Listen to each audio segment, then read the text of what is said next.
Oh, hi there. Welcome to something a little bit different. As you can see, this is not my normal kind of setup where you're looking at a pretty planner or looking at my face on a vlog. I wanted to do something a little bit different, so I am at my computer and I have brought up all my streaming software. If you didn't know I'm a bit of a gamer, I am. I have a Twitch channel where I stream games that I'm playing. I haven't streamed anything in a long time. But what I thought I would do is use all that equipment to sit here, capture some of my screen, and maybe show you something that you may find interesting or helpful. So this is so flattering. This is my big gaming headset. Don't worry, we'll cut to my screen shortly, so you're not going to have to watch me very much. What I thought we would do is go ahead and I wanted to give you a bit of a tutorial, or tutorials, plural, if I can think of like other things to show you, on Silhouette Studio, which is the software that comes with Silhouette machines.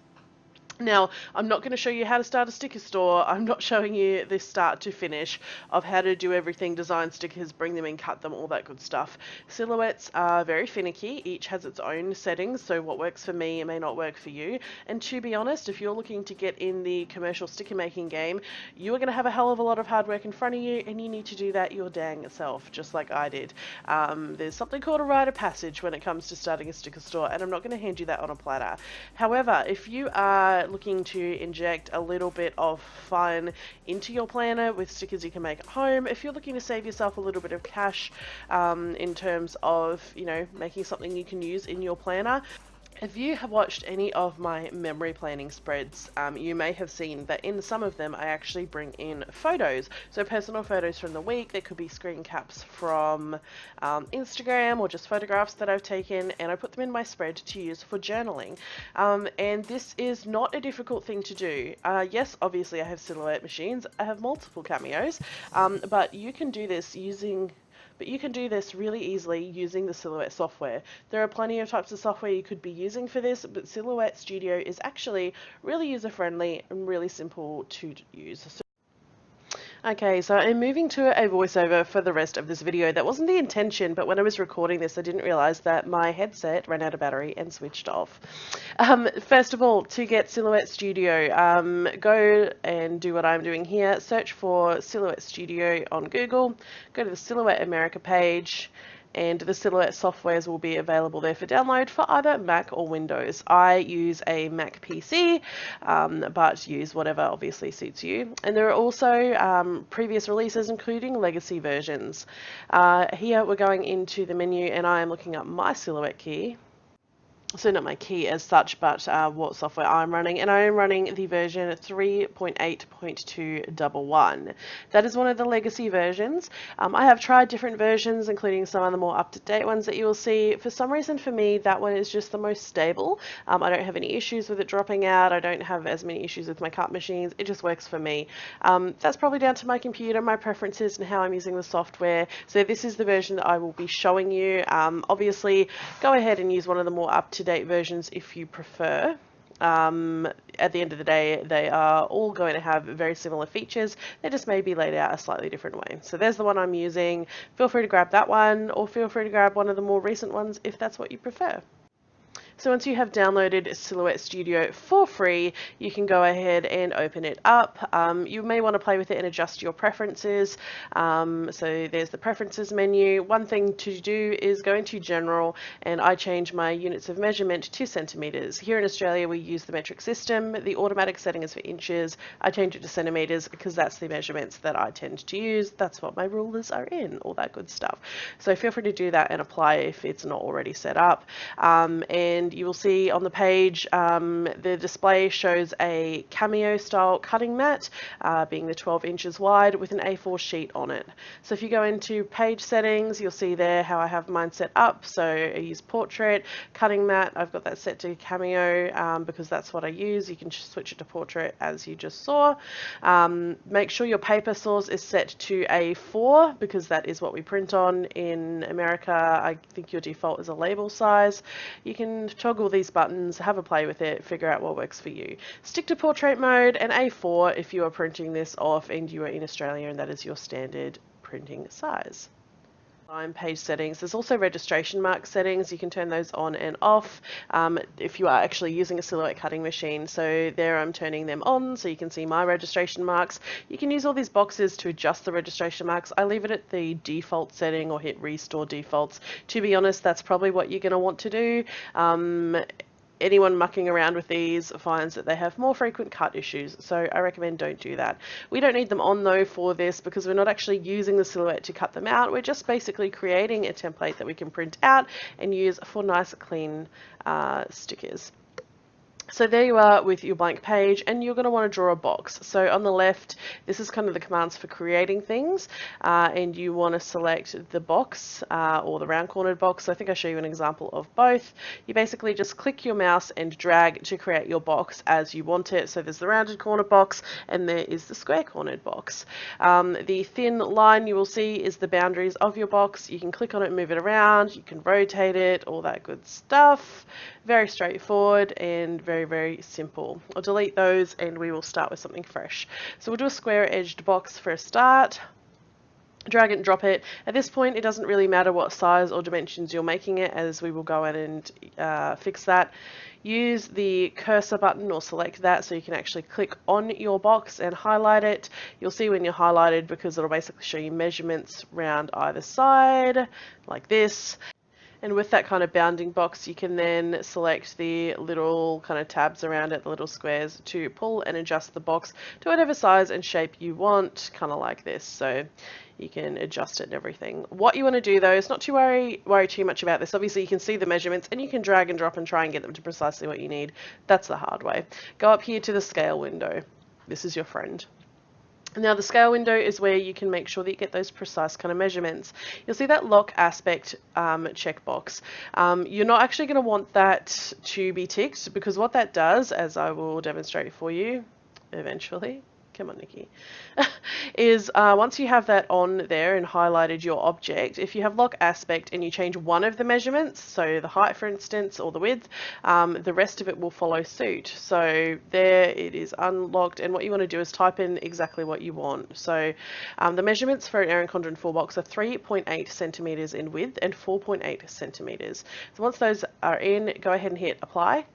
And you have a perfect Erin Condren size full box. That is what you are going to need to make your stickers. If that's the size you want, obviously whatever size it is that you are using is what you're going to want. So whatever planner, measure it with a ruler, get it exact, be happy with what you do. So you've got your box. You're going to want to put something in it. Ooh, that's what she said. All right, so we have our box. Yes, Nicola, we see that. Thank you. You can see the measurements on the side so you can check that you haven't accidentally adjusted it. Go ahead and open up some photographs. So as you'll see here, I have a little folder that I've prepared with photos that I might want to use. I'll use this one, which is my engagement ring, the day I got engaged. Now, in terms of photos, something that might be helpful for you to know in terms of helping your silhouette run. See there the pattern window and the color window. You can throw any kind of images in and store them in Silhouette, but it's going to make your software run slower, so I don't recommend it. Keep your images, cut files, textures external in folders on your hard drive, like you can see me doing here, and just drag and drop in the images that you actually need for that project. It's going to make your Silhouette Studio run so much smoother. All right, so you can see here, God knows what I was trying to demonstrate at this point. Get on with the stickers, Nikki. Come on. Oh, voiceovers are so awkward. I'm so salty. So I selected a photo and literally just drag and dropped it from the folder into Silhouette. And there you can see is my photo, perfectly sized for an Erin Condren planner. Now you could just print this out as it is, cut along the edges with an X-Acto blade or a slice tool, or even just a pair of scissors. If you zoom in, what I'm showing you is you can really faintly see, if it even shows, a line, a red line, which essentially is a cut line in Silhouette. If you jump into the line window, you can see you can set the line color. You can make it transparent if you want to. But again, if I go into the line style there, you can see the thickness is set to 0.0. What that means is you will see it on the software as a line because it is a cut line for if you were cutting this out using a Silhouette. It will not print. So when you print it out on a page, you are not going to notice any little fine red line. It will not exist in the printed copy. So don't even worry about those lines. They may be annoying, but you're not going to see it. You're just going to see your pretty picture. How lovely. Okay, so what I'll do is I'll set that back to being transparent. Let's say that instead of just like that, what we want to do is actually set a bit of a border on it to make it a bit more decorative. Go to the offset window, and there's offset, as I've done there, which makes something a box around it, around the object you've selected, and then internal offset, which you can adjust to make it further inside. Now there is a corner and rounded option. However, as the shape we were basing it off had sharp corners, you're not going to be able to like put a corner on it. So that as is pretty simple. So just to show you, I think what I do, yeah, so I drag the photo into the middle box. See, you can kind of drag it in either. And then select the outer box, just go to the fill color window and select a color. So there, black, easy done. And that is how you can put a simple black border or any other colored border on your photo. What I'm demonstrating here is you can select the layer after and send it to the front or send it to the back. So don't panic if ever you come to your project, you've dragged a photo in, it all looked pretty, and then you colored something black and it's all black, where's my photo? Just send that black box, which is the box on the outside, to the back so that the one at the front, being your photo, is the primary one in front. Obviously you can also make the photos different layers of transparencies, whatever floats your boat. So let's set them both back to transparent and delete the inner box. Let's say you want to put that inner box or make the little frame effect rounded. The simplest way to do it is to just draw a round box like this. So a round edged box. Once you have that, you can select it using your cursor. And you'll notice on the top left, these little dots, you can use that to change the angle of the rounding. So there, I want it to be a little less softly rounded and a little more like sharp and sized. What you can then do, jump into scale. So you know that the box you're working with is 3.8 by 4.8. So what you want to do to make it a similar scale is make it 3 by 4. And hit apply. And it will then be kind of perfectly scaled to the project you're working on. Easiest way to make sure that they are perfectly even. They look pretty good, but if you highlight them both together, see, say now they're off center, highlight them both together and go into the align window. And this handy button up the top is center, and that will put things perfectly centered to each other. Now what you can do once you've got this is also group them. So highlight both things and go to group. What that does is change it to one object so you can drag it around and it won't change how they're laid out. Group and ungroup are really, really important in Silhouette software. So let's say we group it together because we want to make multiple of our stickers. We want to make a whole list and we want them in a nice tidy line so they're a lot easier to cut. So see, you've got it grouped, so both boxes are moving around together as one unit. And then to duplicate, you can go like this and just drag and drop your box wherever you want, right? But it's not going to be kind of lined up, which makes it a little trickier when cutting. Go to the duplicate window once you've got it all lined up. And this is really simple, so just go create a row of 4, and there you have 4 of them. Now if you want to, obviously you would have to be pretty exact with slicing down the middle to know they were perfect, so what you can do is highlight one of them, use the shift key on your keypad and your right number, so see, instead of dragging it like this, use shift and arrow right, and it will take it directly across so that it's perfectly lined up with the ones on the left.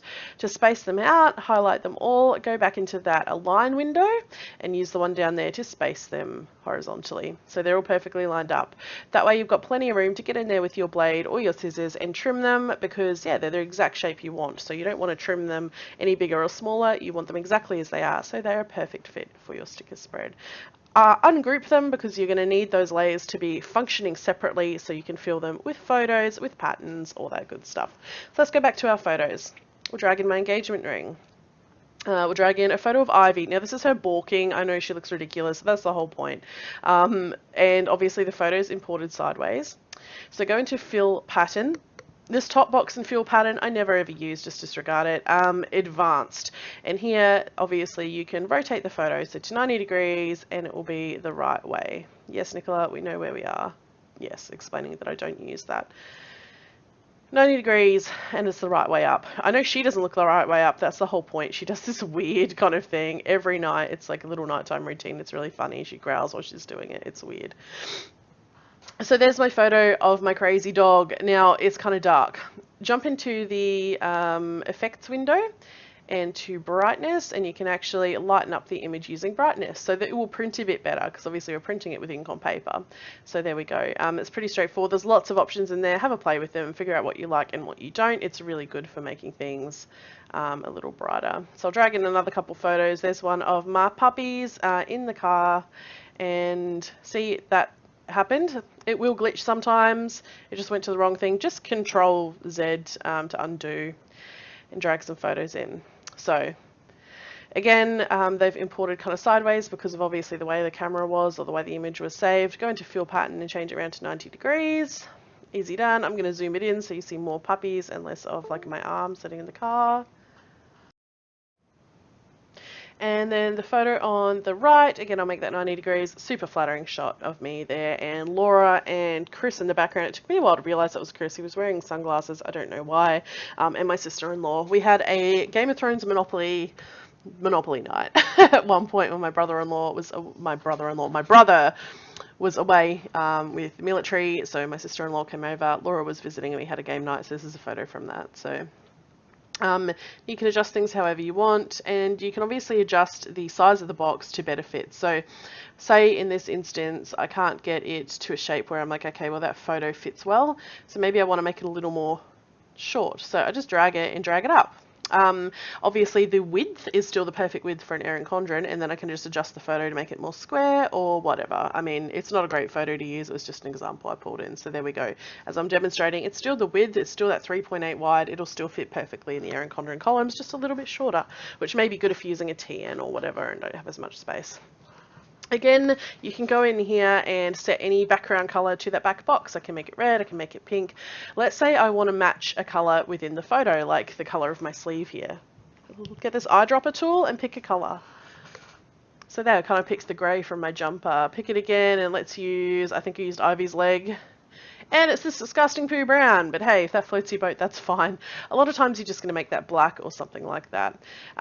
What you can do though, see I've got a plain silver glitter texture, which is one that I've drawn. You can find these by purchasing clip art glitter textures or any other textures easily. Drag that straight in and you've got a glitter frame. How simple was that? So let's say I want to set them all to like a simple glitter frame. Or any texture. You could have a watercolor background, a kind of foiled effect, marble, whatever you want to do. You can set yourself a little frame. Excuse me. So there you go. You now have stickers that are sized perfectly for your Erin Condren planner. They will fit perfectly in the columns. You can go ahead and print them out. So file print, all my printers, I have so many, obviously because I do lots of different things. Make sure that you go to properties and set your quality to as high as you possibly can, or photo quality or whatever. In terms of paper, I recommend PPS sticker paper. So Post Pack Send is the brand. It is the sticker paper that I have been using for my stickers for a long time. It's a nice thin matte white paper. It goes perfectly in inkjet printers and laser printers. So I strongly recommend that because you can go ahead and access that easily at Officeworks here in Australia. It's only $33 a pack for 100 sheets these days. So as long as you have a printer that's going to print in color, you have a computer capable of downloading Silhouette Studio, and you have some sticker paper, you can print out your own stickers. As you can see, the reason I was so finicky about putting them all in a line was so that you can lay your ruler across the page and trim it with your X-Acto knife with no issues. It's pretty straightforward. So silhouettes are difficult to learn. They are machines that are really finicky. They take a lot of time learning, trial and error. However, Silhouette Studio is actually a pretty straightforward software for some basic applications. You can obviously get complicated and do all kinds of stuff in it, but hey, I'm sure there's tutorials about that somewhere, and play with it and figure out what you can do. But yeah, if you're wanting to see how to quickly add some photos in there without any kind of special printer or dicking around in Photoshop, there is a really easy way for you to do it. Thank you very much for watching. Feel free to comment down below with comments, feedback, requests for other videos. Keep in mind, I'm not going to show you everything to create a sticker store. If that is your goal, you got to figure that ish out yourself. Thanks for watching, guys. Bye.